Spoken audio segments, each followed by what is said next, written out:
안녕하십니까. 자, 오늘은 한자 부수 2부 세 번째 강의로 지난번에 말맞자에 이어서 오늘은 동물 부수 중에서 용용자와 그리고 사슴 녹자에 대한 점검을 한번 해보기로 하겠습니다. 지금 보시는 바와 같이 이 화면은 용용자인데 제일 좌측에 있는 것이 은나라 각골문에 있는 용용자고요. 여기 서주의 건문인데 근본적인 차이는 없죠. 거의 비슷합니다. 큰 변화는 없는 편이죠. 이 용용자는 크게 봐서 용의 특징 중에서 용의 특징이 어디냐 하면 좀 몸체가 좀 뱀처럼 길죠. 그래서 이 길게 된 모양이 이게 해석까지 남아 있고, 그리고 좌측에는 용의 머리 부분인데 상단 부분이 이 용의 특징이 뭐냐면 뿔이 나와 있습니다. 그죠? 뭐 사슴 뿔과 같은 비슷한 그런 뿔이 나와 있죠. 그 모양을 벼이라고도 하기도 하는데 뿔인 것입니다. 요 상단 부분이 용머리에 있는 그런 장식을 이야기하고, 하단 부분에 있는 것이 사실 용이 입을 벌리고 있는 그런 형상에서 출발을 하고 있습니다. 역시 여기서도 큰 차이는 없죠. 여기에는 입 모양에서 앞에는 획이 한 개가 있습니다. 여기서는 획이 두 개가 되어 있죠. 입이 여기서 하나가 더 나와 있습니다. 여기서는 어떻습니까? 한 개 나와 있죠. 여기는 건문에 와서는 한 개 정도 더 생긴 게 좀 차이점이 있어요. 그러다가 동주시대 오면은 조금 더 문자적인 요소로 정착을 하는데 부분적인 변화가 있습니다. 특히 앞쪽 부분에 용머리 부분이 변화를 하는데, 이 용머리 부분이 이렇게 변화하죠. 요 어떻게 보면 신자, 한자의 신자이기도 하고 상단 부분 보면 설립자의 형태로 바뀌어 나가고 있습니다. 이렇게 돼서 머리 부분이 상단 부분이 이렇게 바뀌고요. 하단 부분의 입이 요게 고기육 또는 다롤로 바뀌죠. 그게 차이점입니다. 요 부분이 다롤 또는 고기육이라고 하는데 그렇게 바뀌었죠. 꼬리가 그대로 있는데 이 꼬리 앞에서는 없었던 점 3개가 이렇게 있죠. 요건 추가된 것입니다. 뒤로 오면서 추가되는 경우는 사실 잘 없는데, 용용자의 경우는 뒤로 갈수록 글자가 좀 복잡해진 글자에 해당합니다. 이 점 3개는, 회계 3개는 용의 등에 나 있는 지느러미, 톱 같은 지느러미죠. 그것을 표현하고 있는 것 같아요. 그래서 이렇게 말맞자도 갈기같이 3개가 붙었는데 이것도 3개가 붙었습니다. 있는 것도 있고 요같이 없는 것도 있죠. 그것이 진나를 거쳐서 소전에 와서는 자형으로 이렇게 정립이 되는데 상단부는 이렇게 됐죠.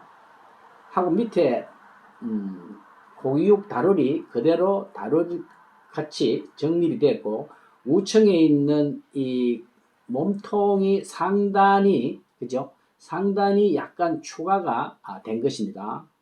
그것이 예서가 되면서 조금 더 생략이 돼서 이쪽 앞에 있는 이 매울 신자의 이 형태가 설립으로 바뀌게 돼요. 설립으로 바뀌었죠. 그게 하나 특징이고, 밑에 있는 고기육 다룰이 다룰자로 정착이 됐습니다.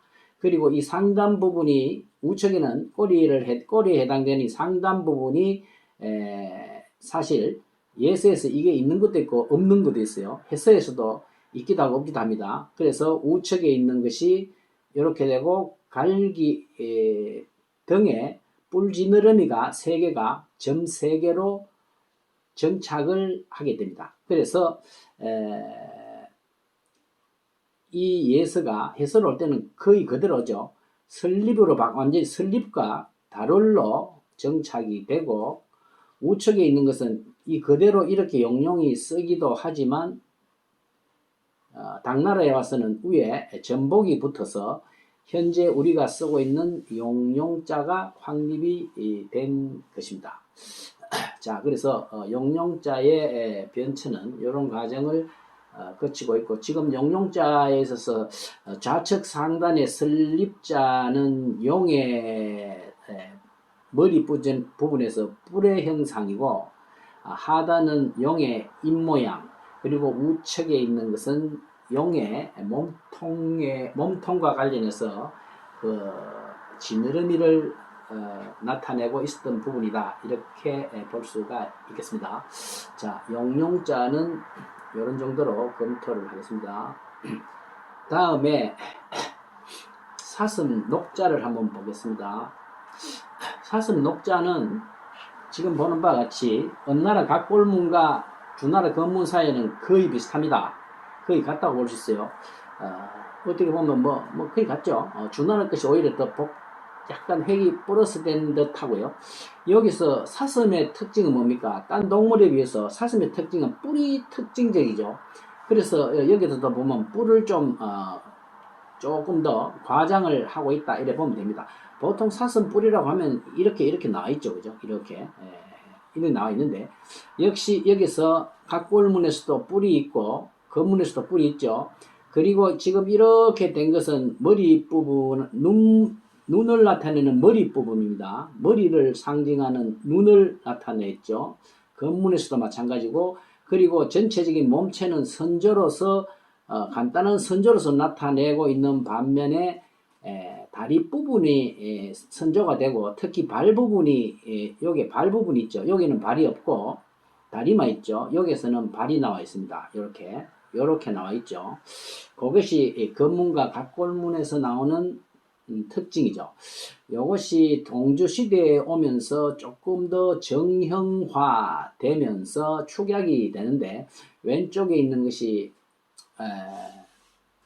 동주시대 우리가 지금 공부를 하고 있는 석고문의 사슴 녹자입니다.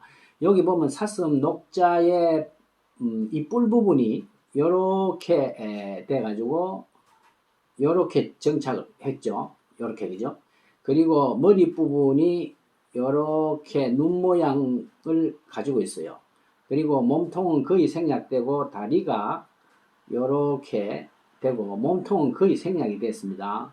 자, 그래서 요 위에 있는 것은 목간에 있는 것인데, 목간은 빨리 썼기 때문에 아주 간략하게 썼기 때문에 지금 특징이 잘 나타나고 있지는 않습니다.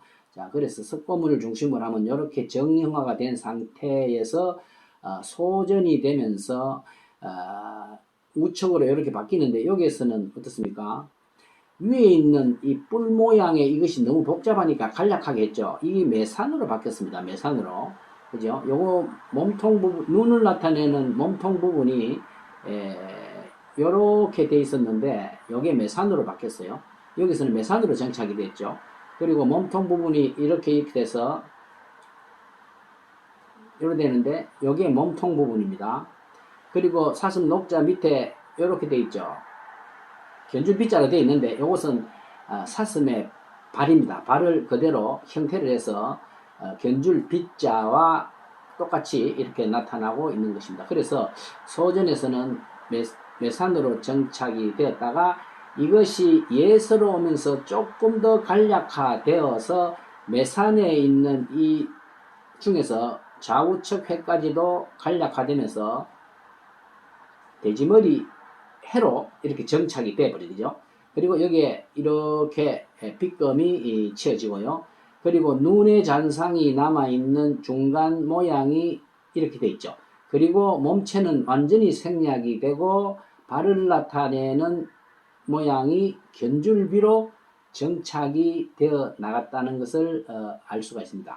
그래서 지금 크게 봤을 때 현재 우리가 이 예서나 해서는 거의 같기 때문에 이 사슴 녹자는 이 상단에 있는 요 돼지머리 해는 사슴의 뿔이 생략이 간략하게 된 것이고, 그리고 밑에 있는 요것은 사슴의 머리 부분이 상징적으로 남아 있는 것이고, 그리고 몸체는 거의 생략이 되고 다리 부분이 남아 있는 견줄비가 세 가지 요소가 더해져 있는 상태이다, 이렇게 볼 수가 있습니다. 자, 이렇게 좀 세부적으로 전설을 잘 이해를 하면은 해서의 성립 구조를 쉽게 이해할 수 있을 것이라고 생각합니다. 자, 그러면 용용자와 사슴록자에 대한 소전 그리고 예서 해설을 한번 써보기로 하겠습니다. 예, 오늘은 여기까지 하겠습니다. 감사합니다.